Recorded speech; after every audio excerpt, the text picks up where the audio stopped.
ব্রণ আমাদের সকলের কাছে একটি আতঙ্কের নাম। 12-13 থেকে 19-20 বছর বয়সী যে সকল ছেলেমেয়েরা রয়েছে তাদের ক্ষেত্রে এই ব্রণ বা একনিজনিত সমস্যা আমরা প্রত্যহ দেখতে পারি। সেজন্য আজকে আমরা আপনাদের সামনে বলবো কিভাবে ব্রণ উঠলে বা একনি যাদের সমস্যা আছে তাদের খাদ্য ব্যবস্থাপনা কেমন হওয়া উচিত। বিষয়টি নিয়ে জানার আগে সর্বপ্রথমে আমাদের জানতে হবে ব্রণ বা একনি সমস্যা কেন হয়ে থাকে। সাধারণত দেখা যায় যাদের ক্ষেত্রে শরীরে হরমোনাল ইমব্যালেন্স যদি থাকে সেই ক্ষেত্রে তাদের ব্রণ বা একনি সমস্যা হতে পারে। এছাড়াও যাদের বিভিন্ন ধরনের যারা স্টেরয়েড জাতীয় খাবার বা ওষুধ গ্রহণ করে থাকে তাদের ক্ষেত্রেও ব্রণ বা একনিজনিত সমস্যা দেখা যায়। প্রতিনিয়ত আমরা বর্তমানে বিভিন্ন ধরনের বিউটিফিকেশনের জন্য বিভিন্ন প্রোডাক্ট ব্যবহার করে থাকি। সেই ক্ষেত্রে তাদেরও কিন্তু দেখা যায় স্কিনে ব্রণ বা একনি সমস্যা। আমরা অনেকেই হয়তো জানি না যে ব্রণ বা একনি সমস্যা হওয়ার পিছনে কিন্তু খাদ্যাভ্যাস একটি বিশাল ভূমিকা পালন করে থাকে। সঠিক খাদ্যাভ্যাসের অভাবে বা অস্বাস্থ্যকর খাবারের ফলে আমাদের ব্রণ বা একনি সমস্যা দেখা দিতে পারে। সর্বপ্রথমে যদি বলতে চাই যাদের একনি বা ব্রণের সমস্যা আছে তারা তাদের খাদ্য তালিকায় যে সকল খাবার রাখবেন তারা অবশ্যই পর্যাপ্ত পরিমাণে পানি পান করতে হবে এবং তাদের পানি পান করার পাশাপাশি যে সকল খাবারে যেমন তরমুজ বা শসা এই জাতীয় ফলে প্রচুর পানি পাওয়া যায় এই জাতীয় ফল তারা অবশ্যই তাদের খাদ্য তালিকায় রাখবেন। পাশাপাশি লাউ, ঝিঙ্গা, চিচিঙ্গা, পটল এই জাতীয় সবজি যেগুলো থেকে আমরা পানি পেয়ে থাকি সেই ধরনের সবজি তাদের খাদ্য তালিকায় অবশ্যই অন্তর্ভুক্ত করবেন।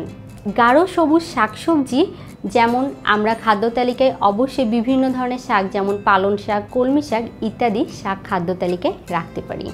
খাদ্য তালিকায় তারা অবশ্যই ওমেগা-3 ফ্যাটি অ্যাসিড সমৃদ্ধ খাবার যেমন বিভিন্ন ধরনের সামুদ্রিক মাছ, বিভিন্ন ধরনের বাদাম এছাড়াও তারা খাদ্য তালিকায় ফ্ল্যাক্সিড রাখতে পারেন যেগুলো তাদের ওমেগা-3 ফ্যাটি অ্যাসিড সমৃদ্ধ খাবার হিসাবে শরীরে কাজ করবে এবং একনি বা ব্রণের সমস্যা প্রতিরোধে ভূমিকা রাখবে।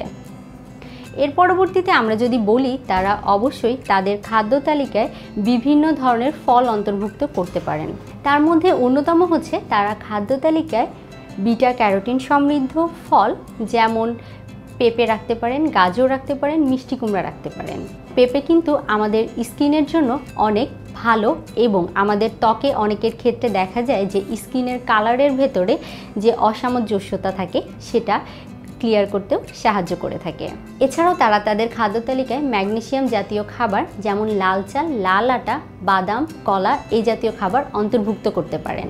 তারা খাদ্য তালিকায় টমেটো অন্তর্ভুক্ত করতে পারেন কারণ টমেটোতে আমরা যে ধরনের উপাদান পেয়ে থাকি সেগুলো সাধারণত আমাদের ত্বকের উজ্জ্বলতা বাড়াতে এবং আমাদের ব্রণ হওয়ার পরবর্তীতে ব্রণের যে সকল দাগ থাকে সেই দাগগুলো রিমুভ করতেও সাহায্য করে।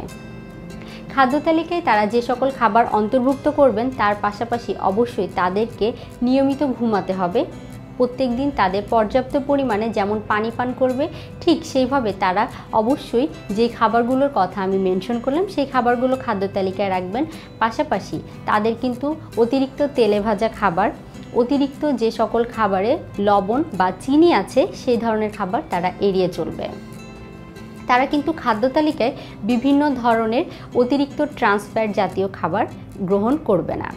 এ সকল নিয়ম যদি মেনে চলা যায় সহজেই কিন্তু আমরা ব্রণ থেকে আমাদের পরিত্রাণ পেতে পারি এবং সুন্দর স্কিন পেতে পারি।